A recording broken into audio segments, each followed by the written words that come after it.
You just graduated yoga teacher training and you're not sure where to begin. This is a great place to start. In this video, we'll cover what to do right after you graduate, what are the legal obligations for you starting your new career in yoga, and what your first class should look like. So let's jump right into it.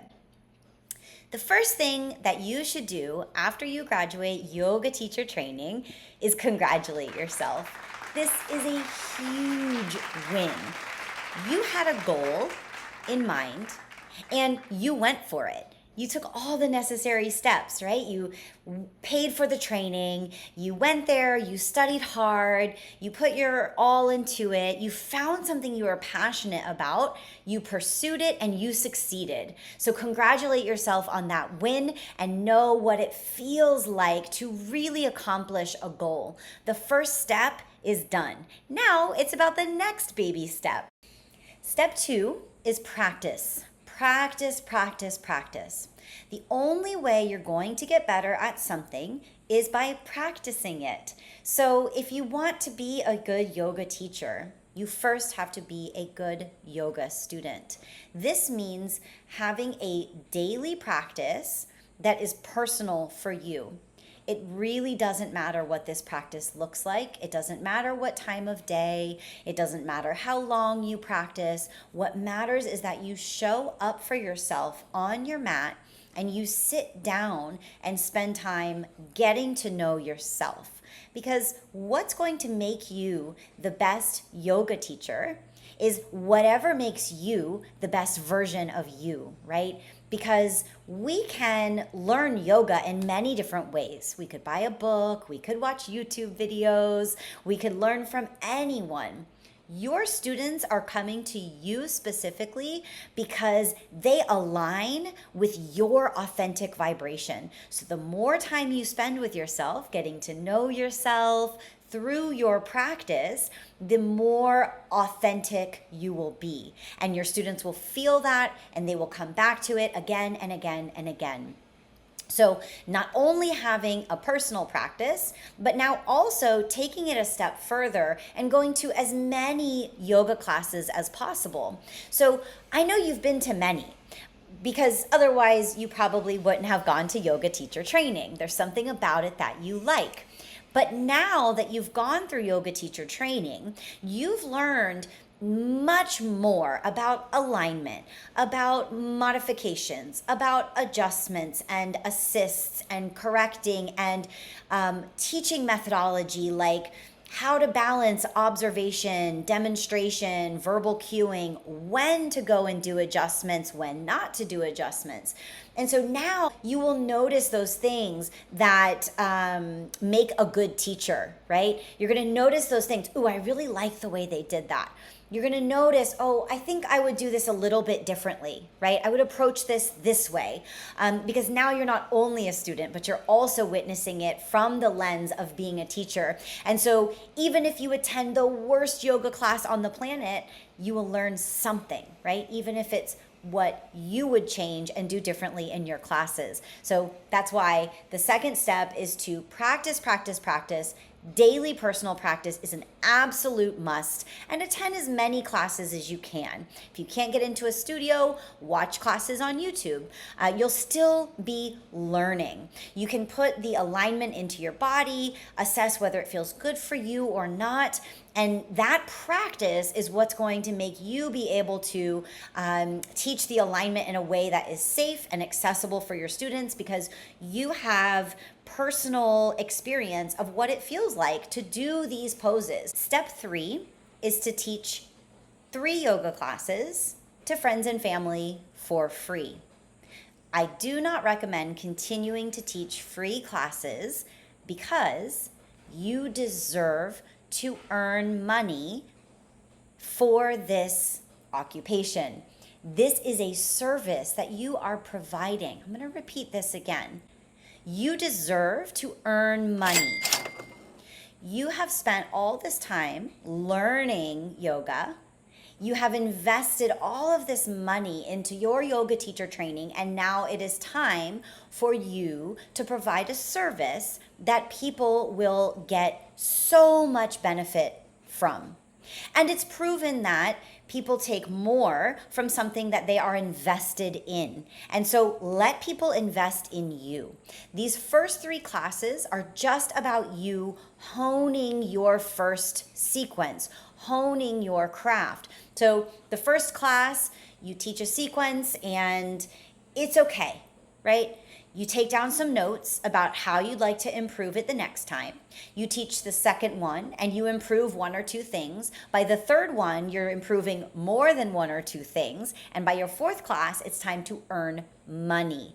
So I often see my teachers getting stuck in this cycle of offering donation classes and struggling to make ends meet. You do not have to struggle as a yoga teacher. This is a service that is in high demand, and people want to learn from you. So you have to just begin, okay? Even if it's not perfect, because guess what? It will never be perfect. There's no such thing as a perfect yoga teacher. There is only you becoming more you, and again, emitting that vibration that your students want to be around. So do not continue offering your services for free. Start charging right away. Get those 3 under your belt so you feel comfortable teaching people that are outside of your yoga teacher training group, so you get some experience with other bodies, but that's it, just 3. Step 4 is to begin the legal process. This is very simple. So it varies a little bit by location, but you'll want to start a legal business. In Florida, I started an LLC. It was a very simple application, less than $100 that I paid on sunbiz.org. Each state has their own website that you can access to start your business, but you need to start a legal business. Whether you're going to be working in a yoga studio or not, you need to have yourself as an LLC.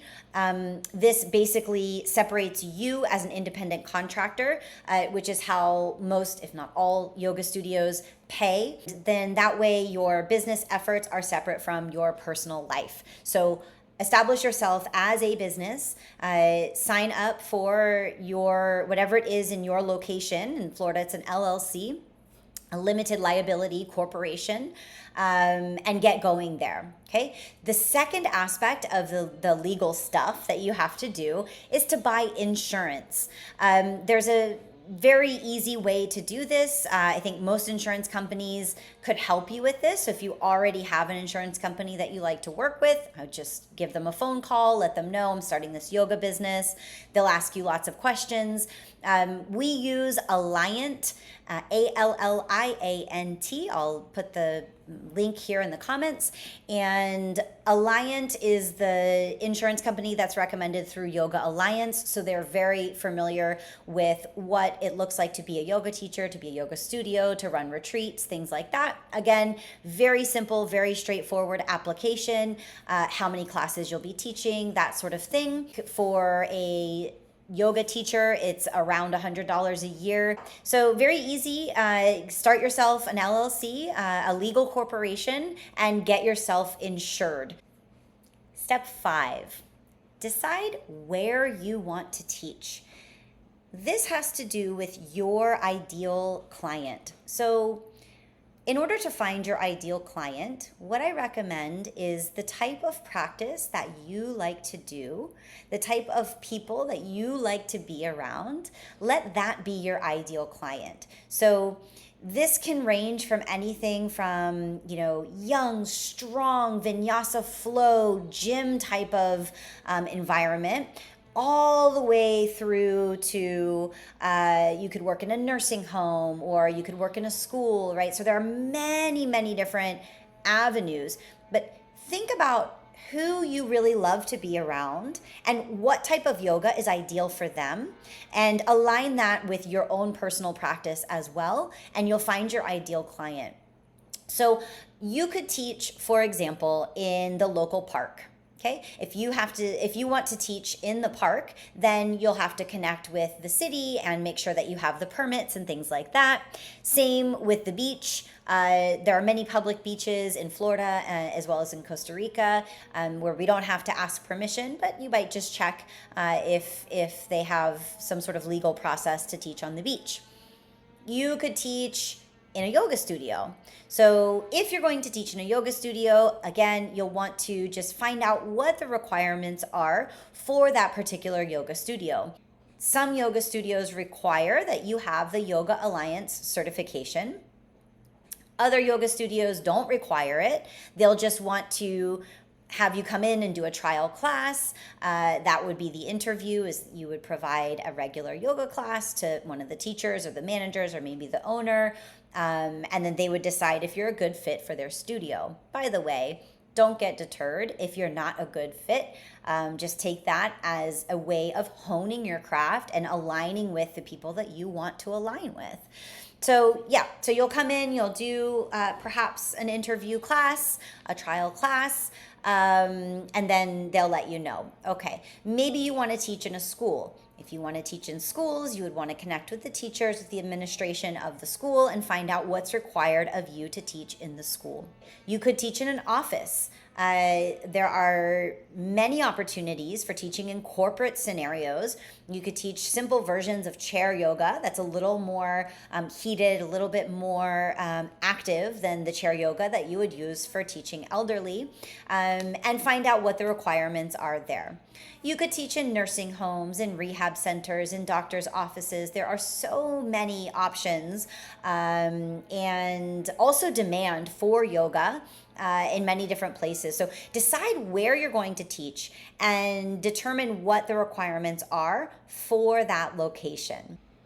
Step 6 is to begin teaching. The time is now and you are ready. If you're teaching at a studio, you'll already know what your schedule is and when you have to teach. If you're starting your own business, then you might need to start to kind of think about how you're going to market your classes. So there are many ways that you can market your classes. You can put up flyers in the local community. You can have business cards out. I recommend starting a Facebook group and gathering some friends from the area, letting them know when you're teaching and where. You can partner with other local businesses like health food stores, hotels, retreat centers, just letting them know that you have this offering at this location, at this time. I also recommend having a really strong social media presence. We'll have that in another video that you can connect with on how to grow your yoga business through social media. So there are many ways to promote yourself, but what's most important is that you begin teaching. Don't worry how many people show up for your class. I promise you, if you stay consistent, you stay devoted to your practice and becoming more and more your most authentic self, your students will find you. When you start teaching, what do you teach? Use a very simple sequence. Perhaps the one that you used for your final practicum in your yoga teacher training course. Keep it simple. You can teach the same sequence every single week. Just add 1 or 2 new poses. So you can spend the week studying and practicing these 1 or 2 new poses that you're going to add to your sequence. And that will keep it alive and exciting for your students until you feel more comfortable to vary up your sequence and do something that's a little bit more complicated if it's appropriate for your students. Finally, the last step, Step 7, is wash, rinse, repeat. Do the same thing over and over and over again. Be consistent in the way you show up. And the last thing I'll leave you with is remembering to come back to your why. This is important. Write this down. Why am I teaching yoga? Why did I start practicing yoga? What was it that got me so passionate about going deeper into this ancient philosophy that I pursued doing my yoga teacher training? Why did you do it? What is the thing that lights you up the most about teaching yoga? Keep that why, and remember when you're feeling not like showing up, when you're feeling like it's challenging because there aren't a lot of students coming to class, or you have to post on your social media and you're not feeling inspired, come back to your why. For me, the why is not only my family, showing up in the best way possible for my children in a state of presence. And when I practice presence, the more I practice presence, the more I'm in it. The more I teach it, the more I'm in it. The more I practice it, the more I'm in it. And teaching this state of presence and emotional regulation for my children is my why. Another part of my why is spreading this to others. I know how powerful it is to have a personal practice. I know how powerful it is to spend time getting to know myself. And I like to share that with others. So that's why I'm here offering this video, and I hope that you benefited from it. Please comment what your big takeaway was from this video and any questions that you'd like me to answer in future videos. Okay, thank you so much for joining, and don't forget to like and subscribe to the channel, and I love you. Have a beautiful day.